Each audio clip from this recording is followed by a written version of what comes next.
देखो हम लोग नेक्स्ट प्रॉपर्टी देखते हैं।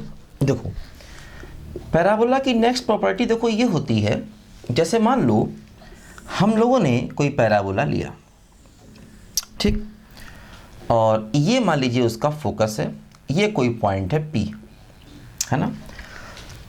अब देखो हमने क्या किया, इस P पॉइंट पर एक टेंजेंट ड्रॉ किया, ठीक है। मान लो देखो ये P पॉइंट पर टेंजेंट है ऐसे करके, ठीक, और ये मान लीजिए पैराबोला का डायरेक्ट्रिक्स है ऐसे करके, ठीक है। अब देखो क्या होगा कि ये टेंजेंट डायरेक्ट्रिक्स को काट रहा है। मान लो ये टेंजेंट देखो ऐसे करके है, ये टेंजेंट है और ये डायरेक्ट्रिक्स है मान लीजिए, ठीक है ना। तो ये मान लो किसी पॉइंट M पर काट रहा है डायरेक्ट्रिक्स को, टेंजेंट। अब देखो अगर मैं इसको इससे मिला दूं और इसको इससे मिला दूं ऐसे करके, तो ये एंगल हमेशा 90 का होगा, ध्यान देना, है ना। ये एंगल हमेशा 90 का होगा। मतलब P पॉइंट पर टेंजेंट ड्रॉ किया, वो डायरेक्ट्रिक्स को जिस पॉइंट पर काटता है ना, वो PM लाइन फोकस पर 90 डिग्री का एंगल बनाता है। अब देखो ये सब प्रॉपर्टीज बड़ी आसानी से प्रूफ की जा सकती है। जैसे मान लो मैं इसको प्रूफ करता हूं, देखो कैसे प्रूफ करना है। देखो आसान है, पैराबोला माना है y² बराबर 4x, P पॉइंट को मान लो पैरामीट्रिक पॉइंट 80² 280, है ना। मान लिया मैंने P पॉइंट पैरामीट्रिक पॉइंट है 80² 280, है ना। इसको इससे मिला रहे हैं ऐसे, देखो ये इसको इससे मिलाया, ठीक है। तो ये एंगल हमेशा 90 का होता है, ध्यान दो, ठीक, ऐसे, ठीक है। देखो P पॉइंट पर हमने एक पॉइंट मान लिया 80² 280। अब देखो हम क्या करेंगे, इक्वेशन ऑफ टेंजेंट लिखेंगे। इक्वेशन ऑफ टेंजेंट कैसे लिखेंगे, देखो y² क्या हो गया, y इंटू y1, है ना। y² हो गया y इंटू y1। देखो 4ax है 2a और बचेगा क्या 2x। 2x क्या होगा बोलो, x प्लस x1 80², है ना। हम क्या करने जा रहे हैं, देखो हमने जैसे टेंजेंट बनाया, अब हम M पॉइंट को निकालेंगे। तो क्या होगा, देखो SP लाइन का स्लोप और SM लाइन का स्लोप, इन दोनों का प्रोडक्ट -1 अगर कर देंगे तो मेरी बात पूरी हो जाएगी, क्योंकि ये दोनों आपस में परपेंडिकुलर हैं। और अगर दो लाइंस परपेंडिकुलर हैं तो उनके स्लोप का प्रोडक्ट मतलब M1 इंटू M2 बराबर -1 होता है ना। तो हमें क्या निकालना है, SP लाइन का स्लोप और SM लाइन का स्लोप। इसके लिए दो क्या चाहिए, जैसे A के कोऑर्डिनेट तो चाहिए ही, a,0, P पॉइंट मालूम है 80² 280। अब M पॉइंट और चाहिए होगा। M पॉइंट क्या है बोलो, M पॉइंट क्या है, टेंजेंट और डायरेक्ट्रिक्स का पॉइंट ऑफ इंटरसेक्शन। देखो डायरेक्ट्रिक्स क्या है, डायरेक्ट्रिक्स है x बराबर -a। डायरेक्ट्रिक्स क्या है, देखो y एक्सिस के पैरेलल है, पीछे की तरफ है, तो इसका इक्वेशन क्या हो गया, x इक्वल टू -a। देखो एक काम करें, टेंजेंट को और डायरेक्ट्रिक्स को सॉल्व करेंगे तो उससे हमें m मिलेगा। देखो ये 2a आपस में कैंसिल हो गए। देखो ये हो गया y इंटू टी बराबर -a प्लस 80², ठीक है। देखो यहाँ से क्या हुआ, y की वैल्यू क्या आ गई, 80 माइनस a/t, है ना। देखो ये y की वैल्यू आ गई। y की वैल्यू मतलब M पॉइंट का y कोऑर्डिनेट, और देखो ये तो M पॉइंट का कोऑर्डिनेट क्या हो गया, ये है देखो x कोऑर्डिनेट, और देखो ये है y कोऑर्डिनेट 80 माइनस a/t, है ना। ठीक है, हमें क्या चाहिए था, M पॉइंट। M पॉइंट का मतलब इन दोनों लाइंस का पॉइंट ऑफ इंटरसेक्शन, क्योंकि देखो एक डायरेक्ट्रिक्स है और एक टेंजेंट है, ठीक है। तो हमने क्या किया, डायरेक्ट्रिक्स का इक्वेशन होता है x इक्वल टू माइनस है, उसको इसमें रख दिया। तो देखो इससे क्या हुआ, y की वैल्यू आ गई और x तो मालूम ही है, तो x और y मिलके क्या बन गया, m। अब देखो काम करा जाए, सबसे पहले स्लोप ऑफ PS निकाला जाए, PS लाइन का स्लोप। देखो P क्या है, P है 80² 280। क्या होगा, देखो y2 minus y1 upon x2 minus x1 80² minus a, है ना, PS लाइन का स्लोप। ठीक है, क्या हो गया, y2 minus y1 upon x2 minus x। देखो a कॉमन लेके काट दो, तो 2t अपॉन t² माइनस 1 देखो ये हो गया पी एस लाइन का स्लोप। ठीक, अब देखो एम पॉइंट मालूम है, एस मालूम है, अब देखो एस एम लाइन का स्लोप निकालो, एस एम का स्लोप है ना, एस एम लाइन का स्लोप। ठीक है, क्या होगा देखो, फिर वही देखो ये एस है और देखो ये एम है, तो क्या होगा देखो y2 माइनस वाई वन, तो A T minus A by T है ना, minus 0 upon x2 minus x1, तो माइनस ए माइनस ए। क्या होगा देखो y2 minus Y one upon x2 minus x1। देखो क्या होगा, a कॉमन लेके फिर से कट जाएगा, तो हो जाएगा t minus 1 by T upon minus 2, ऐसा हो जाएगा देखो।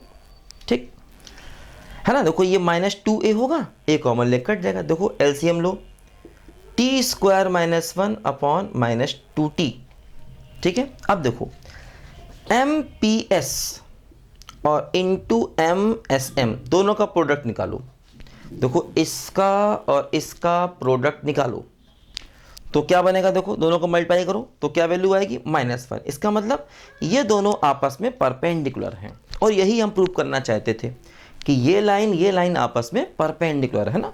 तो जितनी प्रॉपर्टीज़ मैंने आपको बताई हैं इन सब के प्रूफ बहुत इजी हैं, थोड़ा आप दिमाग लगाएंगे, मैं आपको हिंट दे रहा हूँ, तो आप इस तरह से इनका चाहे तो प्रूफ भी कर सकते हैं, अदरवाइज ज़रूरत नहीं है, प्रॉपर्टी याद रखिए क्योंकि ये सब डायरेक्ट काम आने वाली चीज़ें हैं। देखो ध्यान दो, अब जैसे क्या होता है मैथ्स में कभी भी अगर कोई एंगल 90 है कहीं पर भी, ध्यान देना हमेशा के लिए, तो इसका मतलब देखो ये होता है, जैसे मान लो हमने मान लिया ये दो पॉइंट हैं P और M और ये S है, तो मतलब देखो ये एंगल अपना 90 है, तो इसका मतलब देखो अगर हम इसको डायमीटर मान के एक सर्कल बनाएंगे तो ये सर्कल फोकस से पास होगा, क्योंकि एंगल इन सेमी सर्कल हमेशा 90 होता है ना। अगर हम इसको डायमीटर मान लें, अगर हम इसको डायमीटर मान के देखो एक सर्कल बनाएं है ना, पी एम को, अगर हम पी एम को डायमीटर मान करके, अगर हम पी एम को डायमीटर मान के एक सर्कल बनाएं तो वो सर्कल हमेशा फोकस से पास होगा, क्योंकि एंगल इन सेमी सर्कल हमेशा क्या होता है बोलो, 90 डिग्री होता है, ध्यान दो है ना। तो मैथ्स में अगर कभी भी कोई एंगल 90 है तो वहाँ पर एक प्रॉपर्टी हमेशा ये जुड़ जाती है, कोई भी एंगल 90 है, कभी भी कोई एंगल, जहाँ भी एंगल 90 हुआ वहाँ ये सर्कल तो अपने आप ही बन गया, हमेशा ध्यान रखना। कभी भी कोई एंगल 90, जैसे मान लो मैंने कहा कि ये एंगल अपना 90 है, मान लो A है, C है और B है, ये एंगल 90 है, तो क्या होगा अगर AC को डायमीटर मान के एक सर्कल बनाओगे तो वो सर्कल हमेशा B से पास होगा, है ना, क्योंकि देखो ये एंगल इन सेमी सर्कल हो गया, क्योंकि ये डायमीटर है, अगर ये डायमीटर है तो ये आधा सर्कल हो गया सेमी सर्कल, और सेमी सर्कल में बनने वाला एंगल कितना होता है, 90 होता है, बात हमको मालूम है ना। तो मैथ्स में कभी भी अगर कोई एंगल 90 है, चाहे मैं बताऊं चाहे ना बताऊं, ये प्रॉपर्टी अपने आप से आप लिख सकते हो, मतलब इन दोनों को डायमीटर मानकर ड्रॉ किया गया सर्कल फोकस से पास होगा, कंफर्म बात है ये, क्योंकि एंगल 90 है इसीलिए। ठीक है, तो अब देखो जैसे ये जो प्रॉपर्टी मैंने आपको बताई कि इसे P मतलब पॉइंट ऑफ कांटेक्ट, जहां पर टेंजेंट ड्रॉ करते हैं ना, जहां पर टेंजेंट ड्रॉ करते हैं उस पॉइंट को बोलते हैं पॉइंट ऑफ कांटेक्ट। तो पॉइंट ऑफ कांटेक्ट और डायरेक्ट्रिक्स के बीच का पार्ट ये फोकस पर 90 का एंगल बनाता है ना।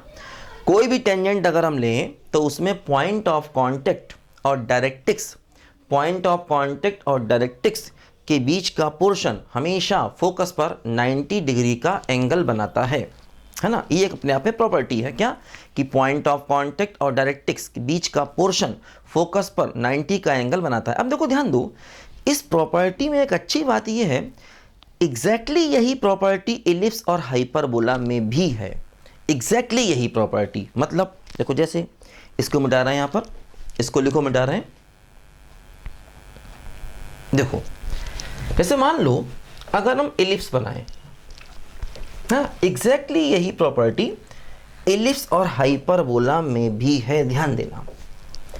ये प्रॉपर्टी इलिप्स और हाइपरबोला में भी, जैसे मान लो हमने एक इलिप्स बनाया, ठीक है, हमने देखो इलिप्स बनाया, अब इलिप्स में मान लिया मैंने एक टेंजेंट ले लिया, ये पॉइंट लिया और इस पॉइंट पर मान लिया एक टेंजेंट ले लिया, ये मान ली डायरेक्ट्रिक्स है, ये मान लो इसको एम पर काट रहा है, ये इसका फोकस है, तो क्या होगा, ये एंगल हमेशा 90 डिग्री का होगा।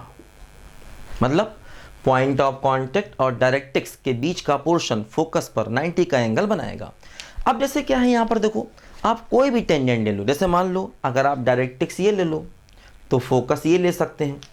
अब अगर हम ये एक टेंजेंट ड्रॉ करें तो ये भी एंगल 90 का होगा, बिल्कुल वैसे ही कोई भी टेंजेंट ले लो, है ना, कोई भी टेंजेंट ले लो, अगर आप करस्पॉन्डिंग फोकस और करस्पॉन्डिंग डायरेक्ट्रिक्स लोगे तो यही की यही प्रॉपर्टी यहाँ पर भी है, ध्यान देना।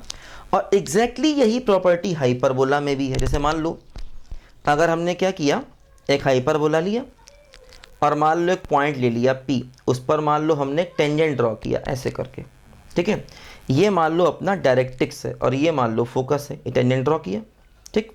अब देखो ये एंगल, मान लो ये पॉइंट M है, तो ये एंगल हमेशा क्या होगा बोलो, 90 का होगा, ध्यान देना, है ना।